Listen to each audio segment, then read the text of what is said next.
Era callado y juicioso, y consideraba que la felicidad está del lado de aquel que esté satisfecho. Mucha gente le conoce como el gran filósofo, pero este científico griego también realizó descubrimientos fundamentales en biología, ética, estilística, meteorología y estética.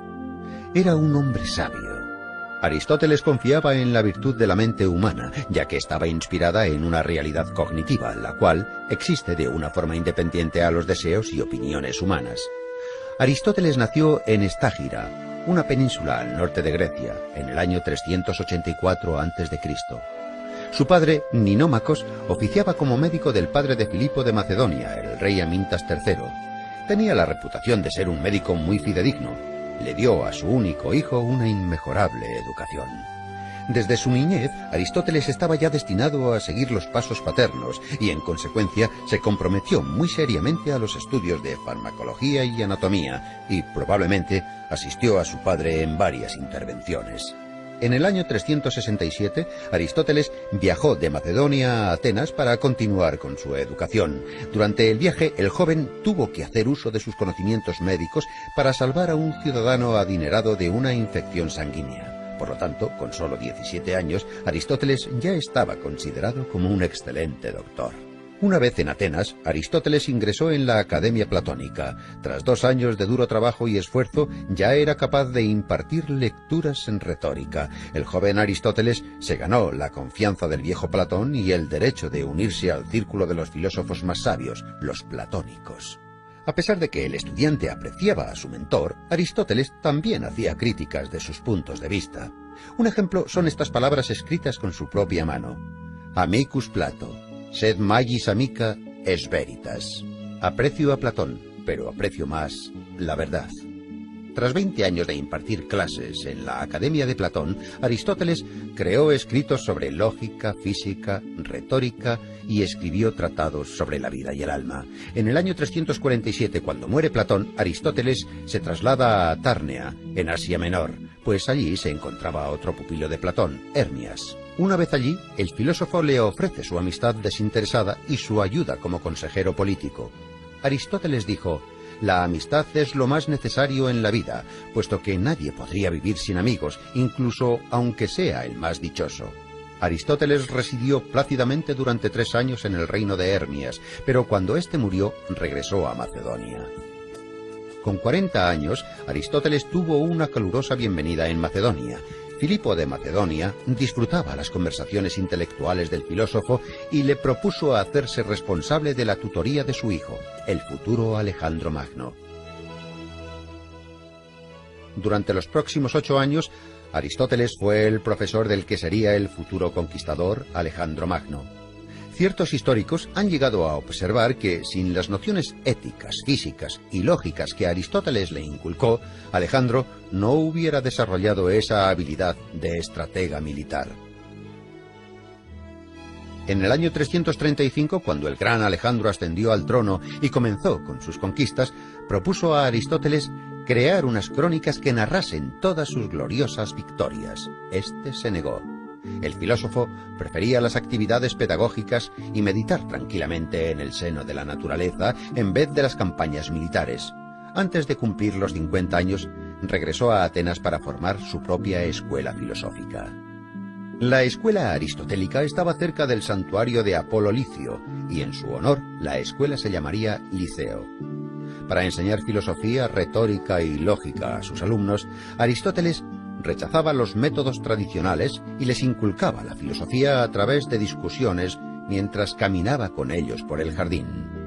A la escuela también se le denominaba con el nombre de perípatos, una especie de galería cubierta donde se discutía y se paseaba. Aparte de la filosofía, en la escuela también se creaban físicos, históricos, astrónomos y geógrafos. Aristóteles les decía a sus pupilos: para tener éxito hay que seguir a los que se tiene delante y no esperar a los que se tiene detrás. Junto con algunos de sus alumnos, Aristóteles realizó varios descubrimientos en diferentes ciencias que crearon la base para investigaciones más avanzadas en siglos posteriores. Estaba muy en contacto con la filosofía de la naturaleza y así la clasificó en el mundo inorgánico, las plantas, los animales y los humanos. En política creó la reforma constitucional y el Estado sistemático. Él consideraba que la monarquía, la aristocracia y la democracia moderada eran la mejor opción. En la estética, Aristóteles introdujo el concepto de la catarsis, la clarificación del espíritu humano. Pero en el año 323, tras la muerte de Alejandro Magno, la posición social de Aristóteles se vio en peligro. En Atenas se sostenían las órdenes de los macedonios y, en consecuencia, la ciudad se vio inmersa en una reacción antimacedónica.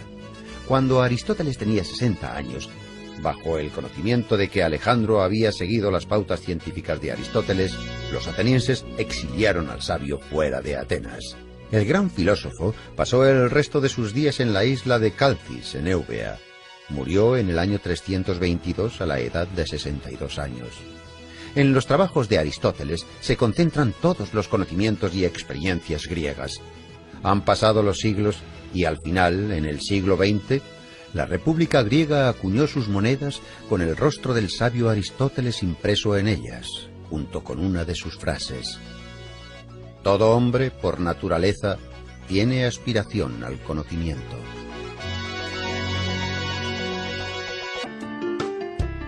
Nietzsche escribió: resulta significativo que sea Sócrates el primer gran heleno que fue feo, de igual manera que en él todo es simbólico. Es el padre de la lógica, la cual representa el carácter de la ciencia pura. Antes de que los jueces le condenaran a muerte, el gran filósofo Sócrates afirmó: no debo rechazar mi filosofía mientras me quede aliento. Sócrates. El antiguo filósofo griego nació en Atenas en el año 469 a.C., en la familia del cantero Sofronisto y la comadrona Fainarate. Puesto que Sócrates era analfabeto, toda la información que se conserva de él es gracias a los trabajos de sus discípulos Platón y Jenofonte. No existe mucha información sobre los primeros años de su vida, pero se sabe que con 17 años ya llamaba la atención por la gran agudeza de sus razonamientos y su facilidad de palabra. Era de pequeña estatura, vientre prominente, ojos saltones y nariz respingona. Aspirando a concienciar a los ciudadanos sobre la perfección moral, Sócrates realizaba numerosas tertulias, en las plazas y en las calles. A la sombra de un olivo pasaba horas discutiendo sobre la justicia y la virtud. La negligencia de los quehaceres diarios llevaron a Sócrates a una extremada pobreza. Recorría las calles de Atenas descalzo y vestido con la misma túnica. Antifón, el sofista, decía que ningún esclavo querría ser tratado como él se trataba a sí mismo. Sócrates se sumergía tan profundamente en sus propios pensamientos que llegó a permanecer todo un día en el mismo sitio. Aunque con el comienzo de la guerra del Peloponeso, cuando el peligro amenazó a su ciudad natal, Sócrates luchó valientemente por la protección de Atenas. Cuando el oráculo de Delfos anunció que Sócrates era el griego más sabio, el mismo filósofo se sorprendió mucho. Interpretó el oráculo como un enigma y se aventuró a encontrar hombres más sabios que él. Acudió a los sofistas, quienes ejercían la profesión de enseñar la sabiduría. Fingiendo ser un ignorante, Sócrates preguntaba humildemente a los sabios de Atenas sus conocimientos sobre el bien, la belleza y la virtud. Después, con una agilidad irónica espléndida, les hacía notar sus propios errores. Su mérito más grande fue crear un método inductivo que le permitía llevar a sus alumnos a la solución de los problemas que se le planteaban, por medio de hábiles preguntas, cuya lógica iluminaba el entendimiento. Inspirado por cómo su madre ayudaba a traer niños al mundo, él creó el método denominado como mayéutica. Sócrates llegó a la conclusión de que realmente era el griego más sabio, por el mero hecho de que él, a diferencia de los demás, era consciente de su ignorancia. Solo sé que no sé nada. Sócrates pensaba que los dioses le habían encomendado la misión de impedir que los ciudadanos cayeran en la hibernación espiritual, y actuaba como una avispa que incordia a un caballo. De hecho, ese fue el apodo por el que le conocían, la avispa ateniense. Sócrates intentaba comprender y formular principios morales que fuesen uniformes para todo el mundo. Solo hay un bien, es el conocimiento. Solo hay un mal, es la ignorancia, decía Sócrates. Insistía en impartir una educación a los jóvenes en la que no solamente los padres, sino también los poetas y los filósofos deberían comprometerse. Los ciudadanos atenienses se quejaban de que parecía que perdían el control de sus hijos, porque el astuto filósofo les estaba arrebatando el afecto de sus niños. Aristófanes describe esta situación en su comedia Las nubes. Cuando un joven le preguntó a Sócrates si era necesario casarse, Sócrates le contestó: «Haz lo que desees, te arrepentirás de todas formas». El propio Sócrates, a la edad de 40 años, contrajo matrimonio con una joven de 19 años. Ella se llamaba Xantipa. Se la conocía por su escandaloso temperamento. No obstante, Sócrates, con pleno dominio de sí mismo, aguantaba a su insensata esposa con su calmada filosofía. Tras la larga guerra del Peloponeso, Atenas cayó en las manos de Criteas, un tirano espartano y un antiguo discípulo de Sócrates. A pesar de que Sócrates nunca había colaborado con tiranos de ninguna clase, el filósofo fue acusado por no reconocer a los dioses atenienses y por corromper a la juventud. Con 70 años, cuando se presentó ante el tribunal, el viejo filósofo probó a través de construcciones lógicas que no debería ser sometido a juicio, sino ser honrado como el benefactor de la sociedad e instructor espiritual. Los jueces se enfurecieron y fue declarado culpable de todos los cargos y condenado a muerte. Aguardando a la ejecución, Sócrates pasó su último mes de vida en la cárcel hablando de filosofía con sus compañeros, tratando temas como la inmortalidad del alma. Antes de la ejecución, su amigo Crito le había facilitado una salida para escapar de Atenas. Pero Sócrates la rechazó porque creía que había que cumplir las leyes aunque fueran injustas. Cuando llegó el día, Sócrates bebió la cicuta sereno y callado. Sus últimas palabras fueron: «Crito, le debo una gallina a Asclepios». En aquellos tiempos, cuando un paciente se recuperaba, se sacrificaba una gallina a Asclepios, el dios de la medicina. Esas palabras reflejan que la muerte del cuerpo simboliza la recuperación del alma.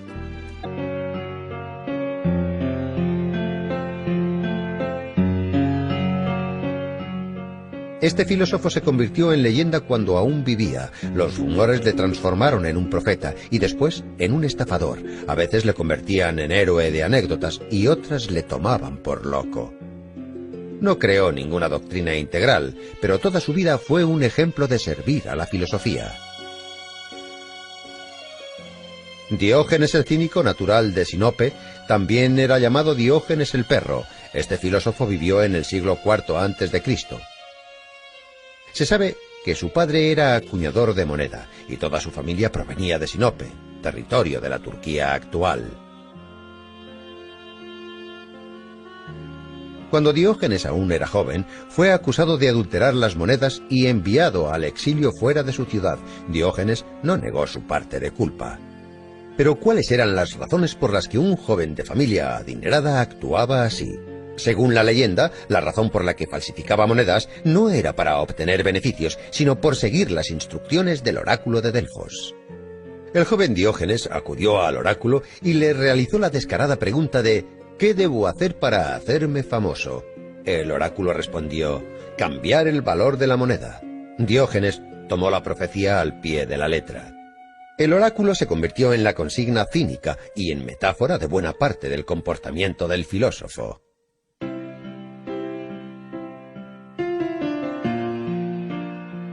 Expulsado de su Sinope natal, Diógenes viajó a Atenas, donde conoció al filósofo griego Artístenes, fundador del cinismo.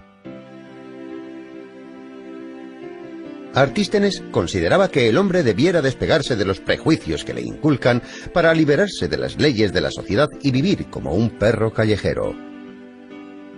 La palabra griega kinikos, la cual deriva de kinus, significa perro. Todos los seguidores de la filosofía de Artístenes serían denominados como kínics. La palabra cinismo, la cual proviene de las enseñanzas filosóficas de los Cynics, en la actualidad ha obtenido un nuevo significado. Ahora no solo define la acción de negar las leyes sociales, sino también describe la acción de negar la moral existente y las leyes culturales. Diógenes se convirtió en el mejor alumno de Artístenes, convencido de que la virtud consistía en abstenerse de las necesidades y el ascetismo. Diógenes liberó a su único esclavo, cambió sus ropas por vestimentas rústicas, se hizo con un zurrón y comenzó a vivir en las calles. En invierno solía dormir en los pórticos y plazas públicas, y en verano dormía en la arena calentada por el sol. Diógenes vivió una vida ceñida a los ideales del cinismo. Incluso llegó a reprochar a su maestro de no seguir sus propias doctrinas y no apreciar las privaciones como medio de rectificación moral.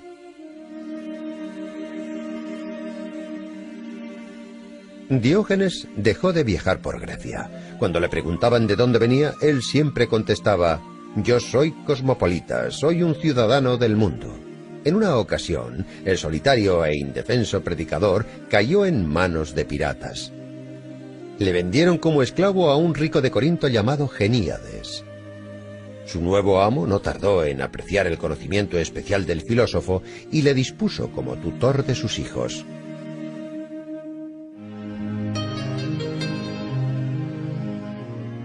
A pesar de todas las penurias que tuvo que vivir, Diógenes siempre fue fiel a su filosofía cínica.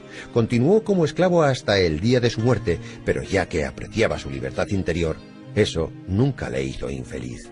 Diógenes llegó al extremo de su ascetismo.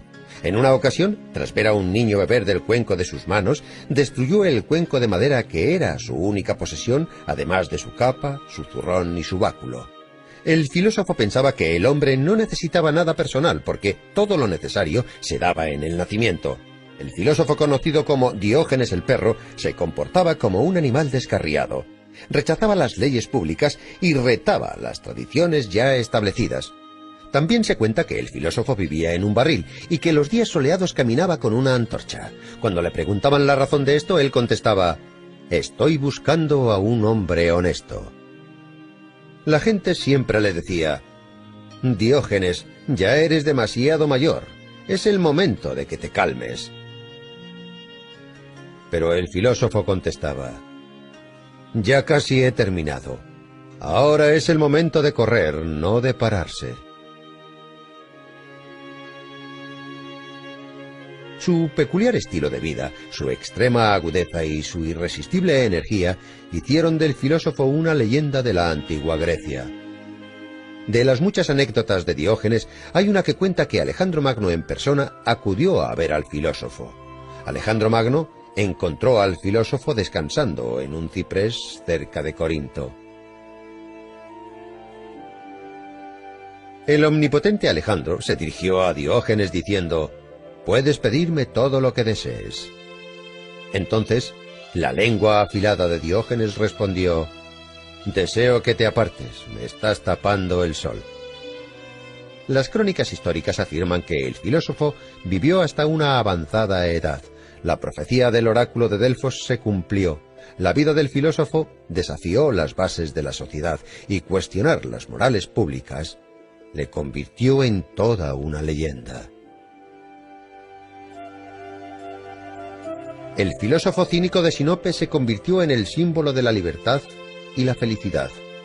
Incluso el omnipotente Alejandro Magno, estando al filo de la muerte, dijo: «Si no fuera Alejandro, hubiera querido ser Diógenes».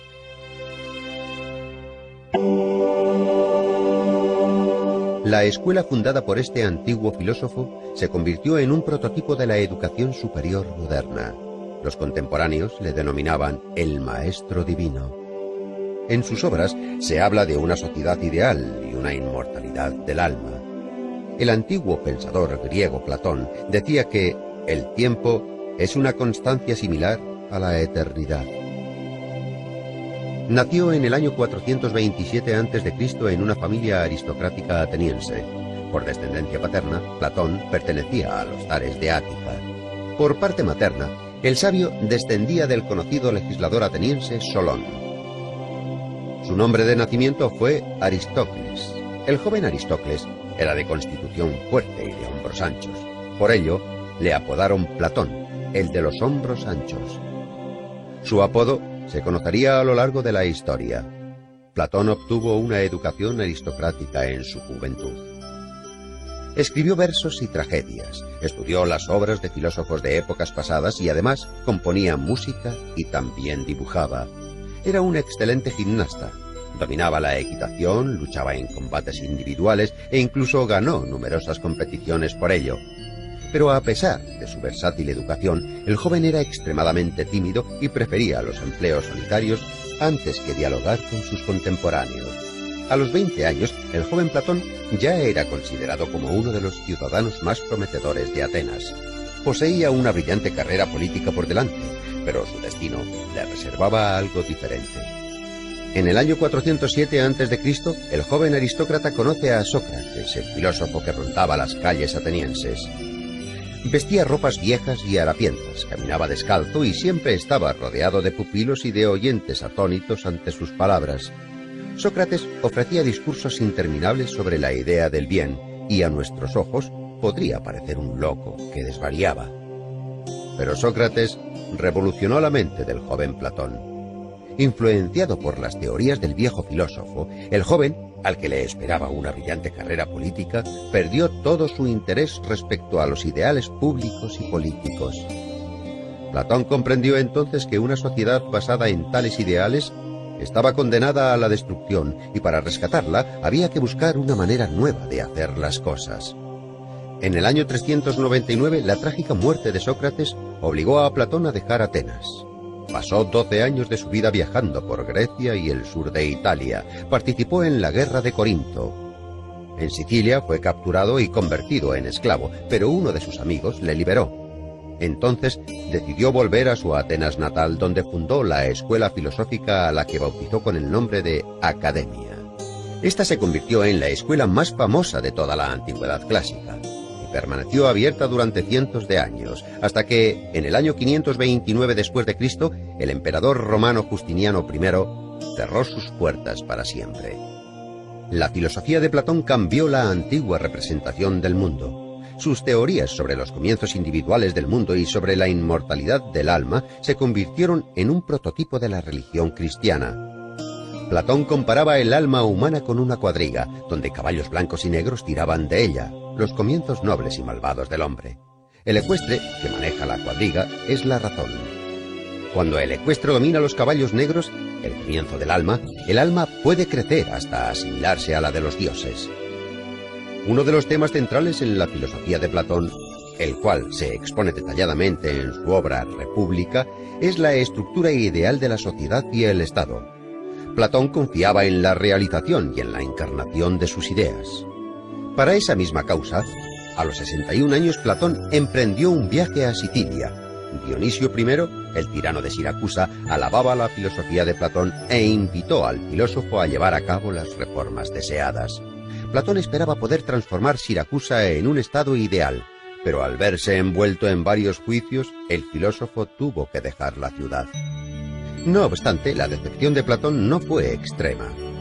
5 años más tarde regresó a Sicilia e intentó realizar su tan ansiada transformación de nuevo.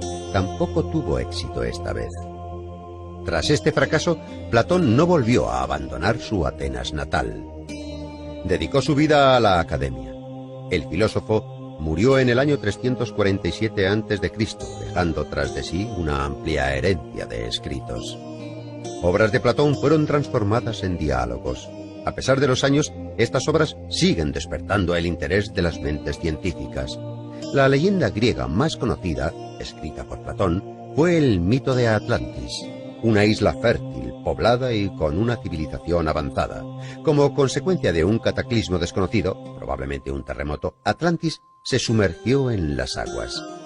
Este pequeño episodio, escrito en el diálogo de Platón Crito, ha suscitado numerosas hipótesis. Los científicos discuten sobre el lugar, la época y, en general, sobre la posible existencia de la mítica Atlantis. En el año 2004, el Dr. Kunz, de la Universidad Alemana de Wuppertal, llevó a cabo un análisis vía satélite que mostraba fotos de ciénagas saladas cerca de la ciudad española de Cádiz. En las fotos se apreciaban claros remanentes de construcciones antiguas que concordaban con los relatos platónicos. El alemán creyó que Atlantis no era una isla, sino tierras bajas que fueron destruidas a causa de una inundación entre los años 800 y 500 a.C.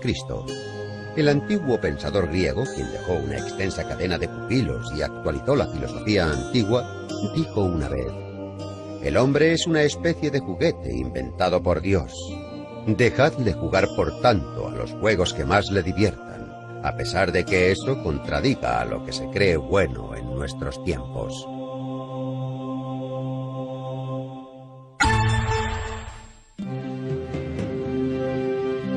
Hoy en día sus tragedias tienen el mismo éxito que en el siglo V a.C., aunque en su época sus obras provocaban el enfado de los espectadores y los competidores poéticos.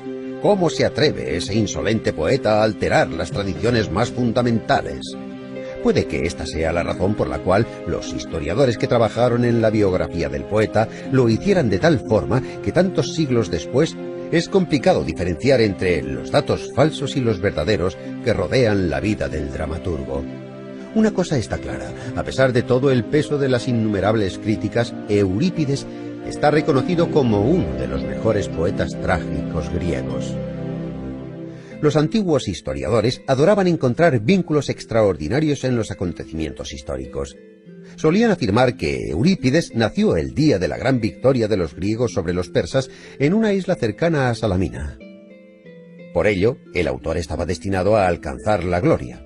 Existen otras teorías que apuntan que el dramaturgo nació unos años más tarde, en el 484 a.C., y que el hecho de que se convirtiese en uno de los mejores autores de su época fue por méritos propios. Los poetas atenienses y contemporáneos de Eurípides no tenían por costumbre elogiar los poemas de otros. En esa época las críticas se reducían a banales comentarios. En el campo de las batallas literarias, los enemigos de Eurípides le atribuían sangre humilde y defectos físicos y mentales. Cuenta una leyenda que el autor sentía un odio inmenso por las artes y por las mujeres. Pero un siglo más tarde, Aristóteles afirmó que Eurípides era el mejor poeta trágico de todos sus contemporáneos. 5 siglos más tarde, Eurípides fue nombrado el pensador que prefería la soledad de la orilla del mar antes que las concurridas calles de la ciudad. Los visitantes que acuden a Salamina aún pueden contemplar las cuevas donde Eurípides componía sus tragedias.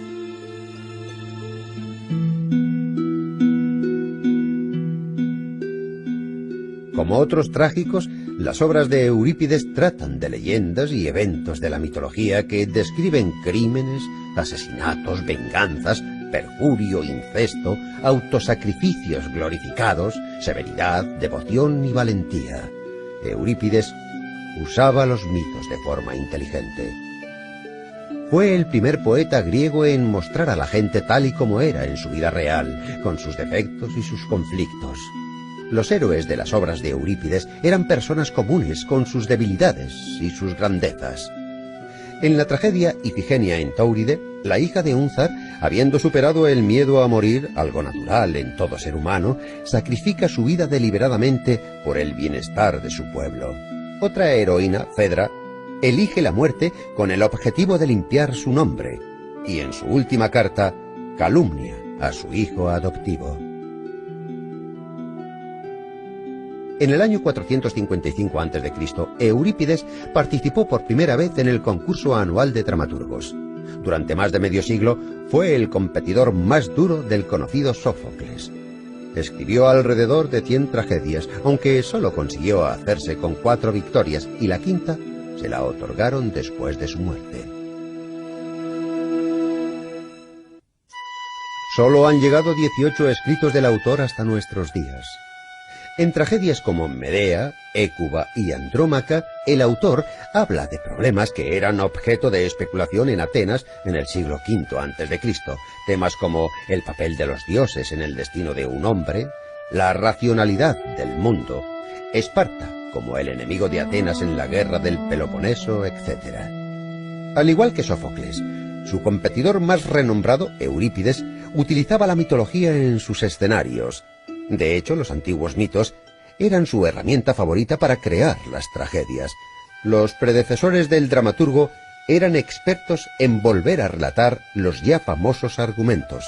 Eurípides fue el primero en desviarse de estas tradiciones y, con perspicacia, intentar sumirse en el mundo interior de los héroes y de sus sentimientos. En la tragedia Alcestis, por ejemplo, Eurípides utiliza la famosa historia mitológica sobre dos hermanos que deciden vengarse de su madre. Pero al contrario que en el mito, la Alcestis de Eurípides no es la salvadora de su hermano. Lo verdaderamente importante para el dramaturgo era intentar descubrir los sentimientos de esos niños que osaron tener el coraje de pegar a su propia madre. Esta aproximación de Eurípides hacia los mitos desencadenó sentimientos contradictorios. Por una parte, existía una empatía sincera y por otra, una indignación noble. Pero era una blasfemia.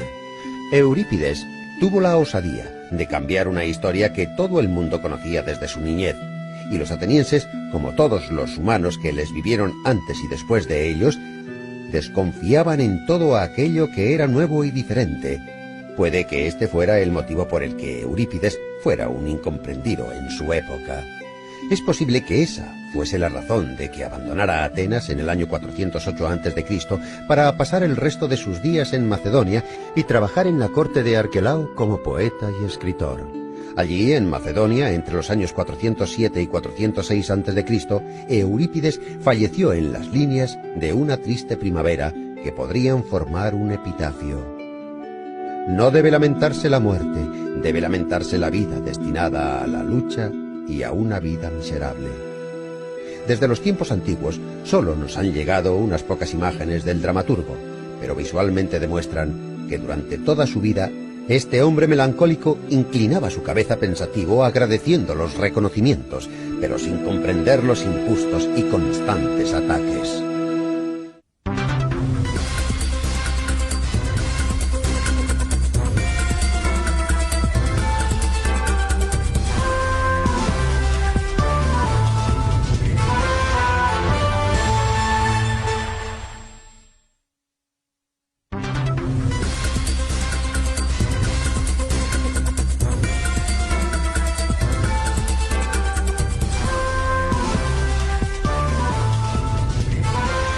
Canal Enciclopedia.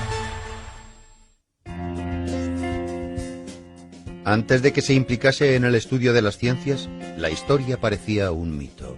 Su propia vida parece una leyenda. Patriota griego y un entusiasta de los viajes, fue el fundador de la etnografía. Fue escritor y científico, fue el padre de la historia. Heródoto de Halicarnaso dejó constancia de un ecúmeno, desde la civilización europea hasta lo que nosotros entendemos como civilización más moderna.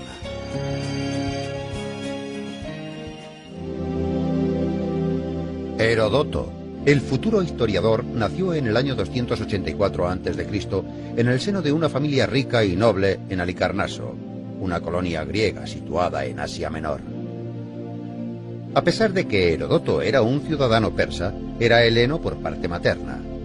Le encantaba escuchar las historias de los marineros que buscaban la libertad de la amada ciudad griega Atenas, donde los emperadores Solón y Clístenes llevaban a cabo las reformas democráticas. Pero en su ciudad natal, el tirano Ligdamis luchaba por hacerse con el poder. El joven Heródoto, junto a otros seguidores de la democracia, se rebelaron contra el tirano. La revuelta fue contenida y para salvar su vida, Heródoto tuvo que huir a la isla de Samos, uno de los estados más ricos de Grecia.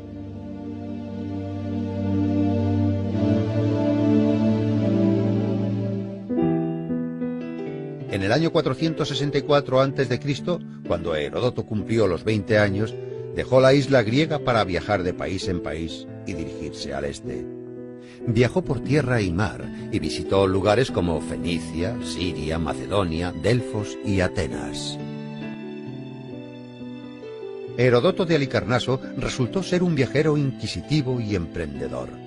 Investigó cuidadosamente las inscripciones sagradas, los templos, las crónicas, la colección de oráculos y profecías, leyó numerosos trabajos literarios y estudió las costumbres locales. Más tarde, con diligencia, escribió todas sus observaciones personales en un libro que se convertiría en la famosa Historiae, el primer libro histórico de los tiempos antiguos. En el libro, Heródoto describía la distribución de la población de Babilonia y el método de construcción de sus edificios. El sociable ciudadano Heródoto también viajó a Egipto y allí aprendió de los sacerdotes locales que en la pirámide de Keops constaba por escrito la cantidad de rábanos, cebollas y ajos que habían comido los esclavos mientras construían la pirámide. Heródoto visitó la costa norte del Mar Negro, donde se relacionó con la tribu de los escita, que eran personas bélicas y crueles. Acorde con los relatos de Heródoto, los escita se bebían la sangre de sus enemigos y para ello utilizaban sus cráneos. Además, ostentaban los cueros cabelludos como trofeos o botines de guerra.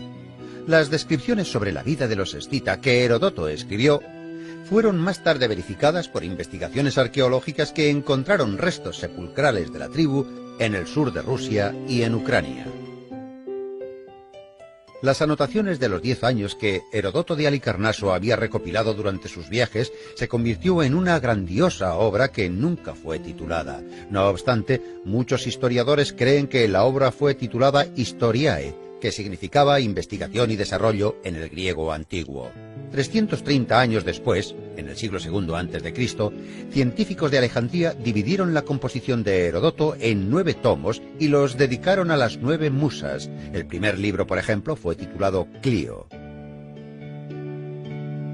La guerra de los griegos contra el imperio persa era el principal argumento de esta gran obra. Heródoto fue contemporáneo de estos sucesos. El historiador admiraba el coraje de los griegos y quería narrar para futuras generaciones las batallas que los griegos y persas soportaron durante 50 años. Más de la mitad de la obra se refiere a los antecedentes de las guerras médicas y el resto a la propia contienda. Fue una de las primeras obras escritas en prosa griega que muestra digresiones históricas, etnográficas y geográficas, así como las tradiciones, las religiones y la vida en Asia Menor. En el año 443 a.C., cuando la guerra entre griegos y persas llegó a su fin, Heródoto viajó al sur de Italia con el fin de encontrar una colonia llamada Turios. Finalmente, a la edad de 40 años, a Heródoto se le llamaba Turio, por haber ayudado a fundar esta colonia. Los investigadores opinan que este lugar fue su último cobijo. Pero no se puede excluir la posibilidad de que al final de su vida Heródoto dejase Turio para volver a Atenas. No se conoce demasiado sobre los últimos años del historiador.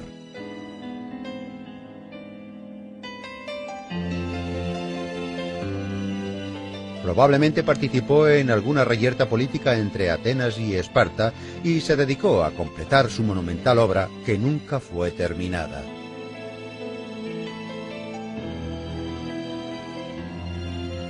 Los relatos de Historiae se detienen en el año 478, en la descripción de una cercana aldea llamada Sesta. Heródoto vivió alrededor de 60 años y murió cerca del año 425 a.C. 4 siglos más tarde, el orador romano Cicerón hablaba de Heródoto como el padre de la historia. Para los historiadores actuales, el espléndido escrito de Heródoto es una fuente de oro para obtener información sobre la historia de los países antiguos.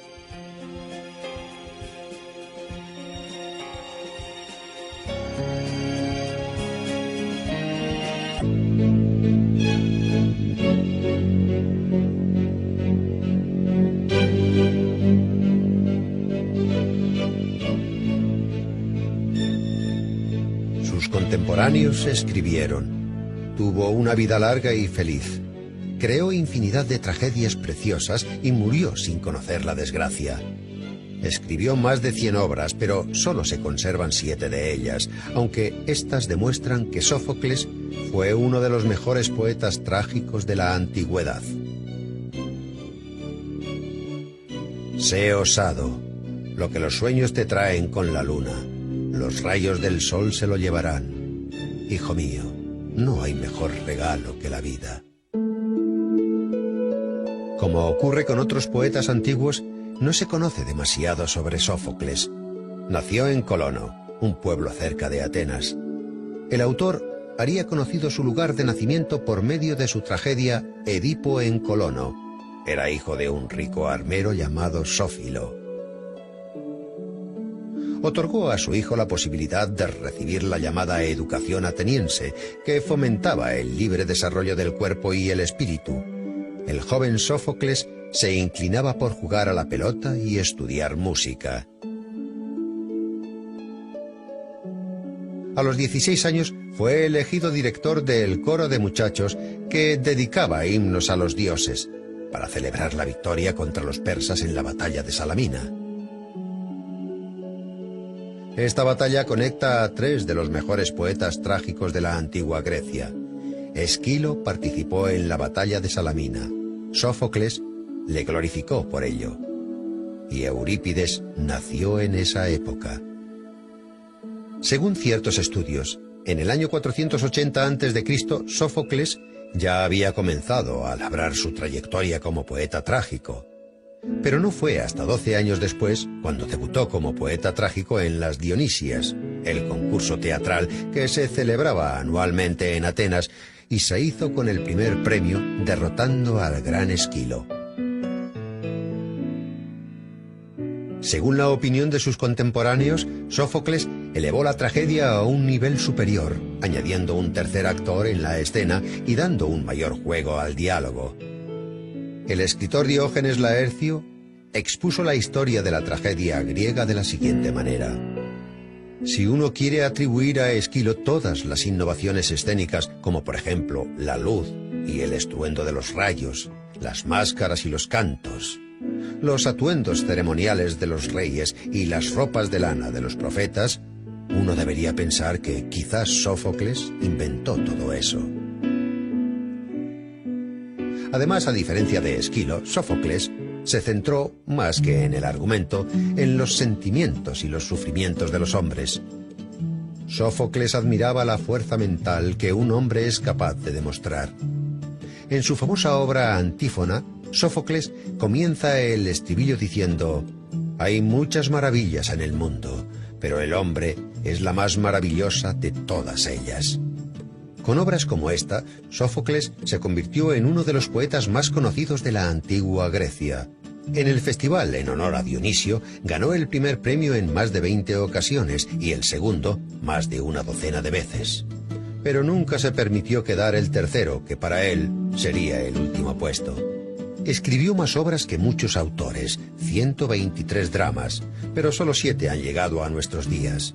Áyax, las Traquinias, Electra, Filoctetes y la trama de la familia del rey Edipo fue quien otorgó la mayor fama a su autor. La trama consta de las tragedias Edipo Rey, Edipo en Colono y Antígona. En la tragedia Edipo Rey se narra la caída de Pericles al mando del Estado ateniense y se interpreta de una forma muy creativa. En la historia, los años de su gobierno se conoce como la época de Pericles, el período donde Atenas era fuerte y próspera. Sófocles era uno de los mejores amigos de Pericles. En el año 440 a.C., ambos fueron elegidos estrategos y participaron en la expedición ateniense contra Samos, acontecimiento que recoge Plutarco en sus Vidas Paralelas. El poeta jugó un papel muy activo en la vida pública de la polis. Incluso cuando Sófocles era ya un hombre muy mayor, fue elegido como uno de los 10 consejeros que supuestamente devolverían los años dorados a Atenas. Sobre la vida personal de Sófocles se desconoce la mayoría. Solo se sabe que tuvo 5 hijos. Hay quien piensa que un hijo de Sófocles, llamado Lofón, intentó atribuirle a su padre una enfermedad mental causada por su avanzada edad. El poeta dijo ante el tribunal: Si estoy loco, no soy Sófocles. Si soy Sófocles, no estoy loco. Y a continuación recitó el comienzo de la tragedia de Edipo en Colono. Con admiración, el jurado se percató de que en efecto se trataba de Sófocles y por lo tanto no podía estar loco. La tragedia de Edipo en Colono fue llevada al escenario por su nieto, también llamado Sófocles. La representación tuvo lugar justo después de que, con 90 años, su abuelo Sófocles falleciera. Sófocles también era conocido por su afán a la religión. Según algunos historiadores, antes de que el templo para Asclepios, dios de la medicina, fuera construido en Atenas, Sófocles adoraba al dios en su propia casa. En su tragedia, un hombre antes de morir conoce a las parcas. En uno de los fragmentos que se conservan, Sófocles advertía: «El hombre ha de admirar y valorar el júbilo de hoy. Los dioses cubrirán el mañana con mantos grises y oscuros».